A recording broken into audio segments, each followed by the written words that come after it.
내가 원하는 한없는 사랑, 풍성한 긍휼, 예수 닮기를 내가 원하네. 예수 닮기를, 예수 보기를, 예수만 높이길 내가 원하네. 내 평생 소원 예수 닮기를, 예수만 닮기를 내가 원하네.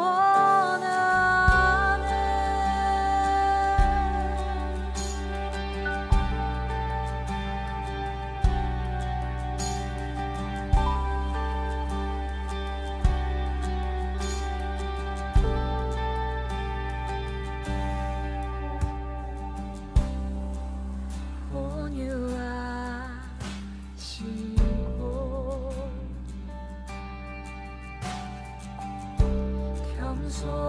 겸손하신 성품, 예수 닮기를 내가 원하네.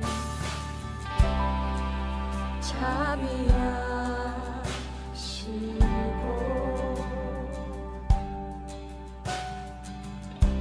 위로자 되신 주, 예수 닮기를 내가 원하네.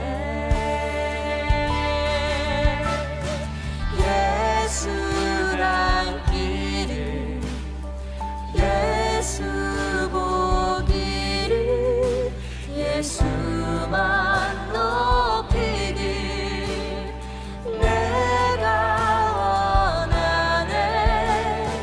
내 평생 소원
2021년 4월 4일 부활주일 예배입니다.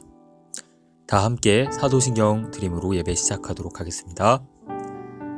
전능하사 천지를 만드신 하나님 아버지를 내가 믿사오며 그 외아들 우리 주 예수 그리스도를 믿사오니 이는 성령으로 잉태하사 동정녀 마리아에게서 나시고 본디오 빌라도에게 고난을 받으사 십자가에 못 박혀 죽으시고 장사한 지 사흘 만에 죽은 자 가운데서 다시 살아나셨으며 하늘에 오르사 전능하신 하나님 우편에 앉아 계시다가 저리로서 산자와 죽은 자를 심판하러 오시리라. 성령을 믿사오며 거룩한 공회와 성도가 서로 교통하는 것과 죄를 사하여 주시는 것과 몸이 다시 사는 것과 영원히 사는 것을 믿사옵나이다. 아멘. 예배를 위하여 기도드리도록 하겠습니다.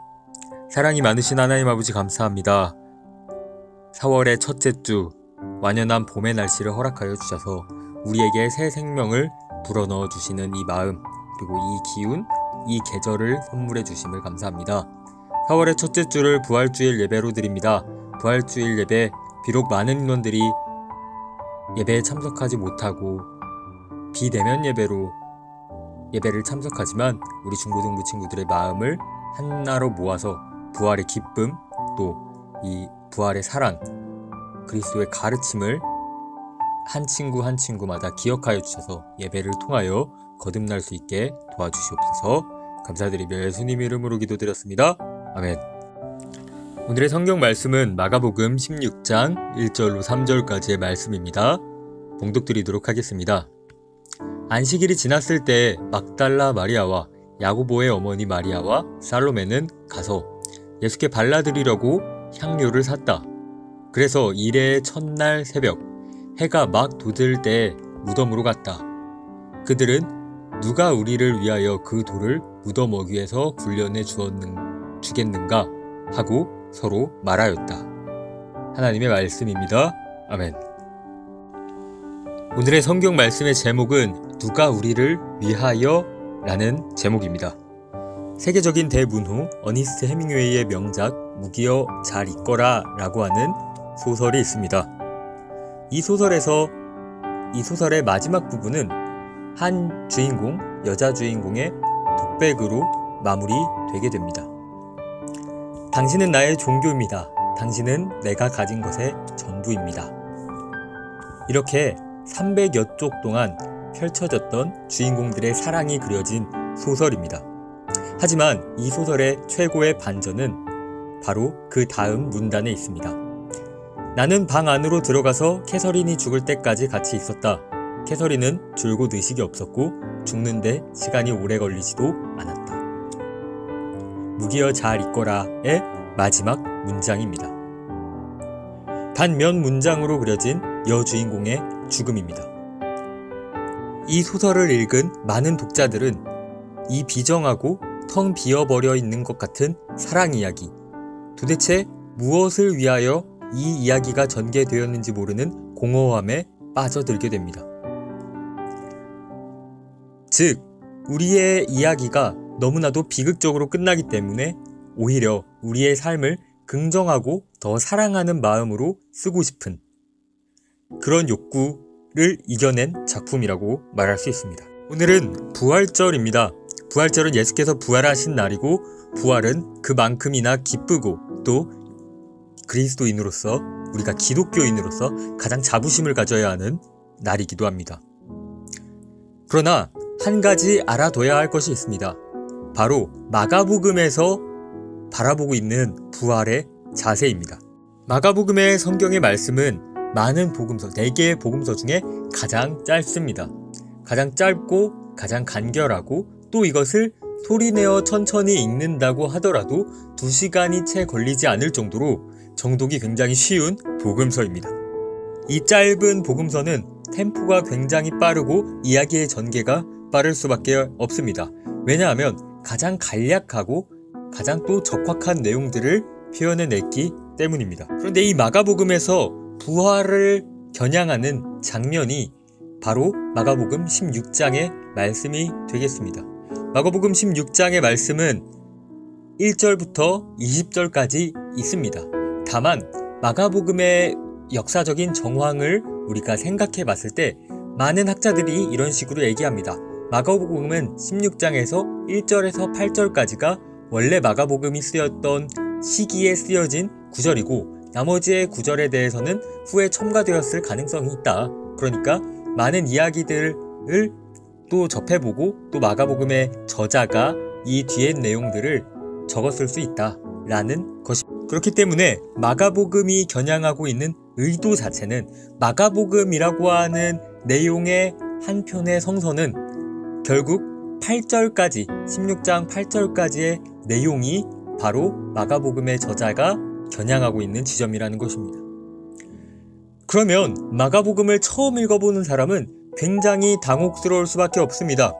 왜냐하면 예수님께서의 탄생, 예수님의 행적, 예수님의 많은 가르침들, 그리고 복음들을 담았던 내용들, 그리고 예수라는 전대미문의 인물이 우리 삶에 던져준, 그리고 그가 살아가면서 느낄 수 있는 우리 안에 있는 감정들이 마가복음 15장까지 절절하게 지속되어져 가다가 바로 16장으로 마무리되고 결말이 나오게 되는데 그 결말이 어떻게 되냐면 바로 예수님의 죽음 그리고 무덤에 있는 내용이 앞서 이야기했던 것처럼 앞서 이야기했던 해밍웨이의 소설 무기여 잘 있거라 처럼 300페이지 동안 꾸준히 두 주인공 간의 사랑을 교묘하게 설명해내다가 마지막 단 몇 줄 마무리 모든 내용이 끝나고 대단원에 들어가서 결말에 이루어지는 그 장이 단 몇 줄 만에 종료가 되어집니다. 그것은 바로 이 주인공 여주인공의 죽음으로 캐서린의 죽음으로 더 우리 안에 있는 사랑을 또 우리 안에 있는 감정들을 자극시킵니다. 마가복음도 마찬가지입니다. 부활은 아주 중요하고 성대한 날입니다. 그러나 부활이라고 하는 내용을 아주 짧고 간결하게 다룹니다. 그것은 부활이 중요하지가 않아서가 아닙니다. 오히려 부활이 단조롭고 부활 자체의 의미가 명확하기 때문에 부활이 말하고 싶어하는 마가복음이 말하고 싶어하는 부분을 더 정확하고 더 간결하고 간단하게 설명해내고 이렇게 간결하고 간단하게 표현되어야 되는 마가복음에 아주 중요하게 등장하는 인물이 있습니다. 그것은 제자들도 아니었고요. 또 악역인 로마 군대도 아니었습니다. 어떤 인물들이 등장합니까? 바로 여인이 등장합니다. 막달라 마리아와 야고보의 어머니 마리아와 살로메라고 하는 인물이 등장합니다. 예수님의 죽음, 예수님의 시체에 발라드릴 향료를 발라드리려고 예수님의 무덤으로 향하고 있습니다. 예수님의 무덤은 돌로 이렇게 가려져 있었죠. 그리고 그들은 절망합니다. 그 돌을 보고 절망하게 됩니다. 누가 우리를 위하여 그 돌을 무덤 어귀에서 굴려내 주겠는가 하고 서로 고민합니다. 그러나 그 고민이 어리석은 고민이었다는 것을 금세 알게 되었지요. 돌덩이가 이미 굴러져 있었기 때문이었습니다. 그리고 천사가 나타나서 이들에게 얘기를 합니다. 예수께서 부활하셨소. 그는 여기에 계시지 않소. 그러자 그대들은 가서 제자들과 베드로에게 말하십시오. 그들은 거기서 예수님을 보실 것입니다 라고 말합니다. 그리고 그들은 벌벌 떨며 넋이 나가고 또 너무 무서워서 이 이야기를 아무에게 전하지. 앞서 있는 내용은 바로 이것입니다. 예수께서 부활하셨습니다. 그러나 부활하셨음을 눈으로 보지 않아도 눈으로 우리가 체험하지 않더라도 경험적인 것이 아니더라도 우리는 이것을 이해하고 납득하는 자세가 필요하다는 것을 마가복음의 저자는 말하고 있습니다. 예수께서는 마가복음 8절까지 1절부터 8절까지의 짧은 말씀을 통해서 부활하셨다는 사실만을 전하고 있고요. 또 많은 표징들을 우리에게 주십니다. 우리가 예수님의 부활을 타임머신을 타서 과거로 가서 파악하고 알아낼 수는 없지만 예수님이 부활하셨다는 사실만큼은 어떻게 해요? 우리의 삶에 각인시킬 수 있다는 것입니다. 여러분들은 예수님의 부활을 믿습니까? 예수님의 무덤이 지금도 닫혀 있을 거라고 하십니까? 그렇다면 한번 기도드리십시오. 누가 내 마음속에 있는 예수님의 무덤의 돌을 어귀에서 굴러내 주겠습니까? 누가 우리를 위하여 죽으셨고 우리를 위하여 다시 부활하셨겠습니까? 그것을 믿는 것은 오직 그리스도인으로서의 자세입니다. 톨스토이는 이런 얘기를 합니다. 예수께서 부활하신 것이 사실인지 사실이 아닌지가 무엇이 중요하느냐? 그것은 바로 부활하셨다라는 의미를 가져다 주는 것이 중요하다라고 얘기합니다. 그리스도인은 예수님의 부활의 사실을 믿어야 합니다. 그리고 그 사실은 예수님의 삶을 본받아 따라감에 있습니다. 이 기쁜 부활절날 예수님이 부활하셨다라는 것을 고백하십시오. 과학적인 사실이 아니라 신앙적인 사실로 고백하십시오. 그것이 우리의 삶의 신앙이며 우리의 삶의 표징이며 여러분들이 나아가야 할 방향을 제시할 것입니다. 부활절입니다. 우리 부활의 기쁨을 나누는 중고등부 친구들이 됐으면 좋겠습니다. 부활의 의미를 되새기고 또 우리가 한 해 살아갈 수 있는 힘을 얻을 수 있는 한 주간이 되었으면 좋겠습니다. 다 함께 주기도문 드림으로 예배 마치도록 하겠습니다. 하늘에 계신 우리 아버지여, 이름이 거룩히 여김을 받으시오며 나라의 마옵시며 뜻이 하늘에서 이루어진 것 같이 땅에서도 이루어지다. 오늘날 우리에게 일용할 양식을 주옵시고 우리가 우리에게 죄 지은 자를 사하여 준 것 같이 우리의 죄를 사하여 주옵시고 우리를 시험에 들게 하지 마시옵고 다만 악에서 구하옵소서. 대개의 나라와 권세와 영광이 아버지께 영원히 있사옵나이다. 아멘.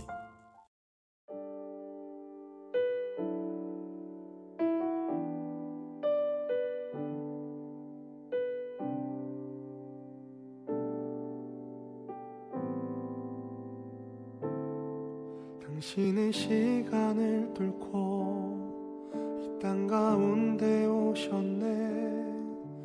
우리 없는 하늘 원치 않아 우리 삶에 오셨네. 자신의 편안 버리고 우리에게 평안 주셨네. 가장 낮은 자의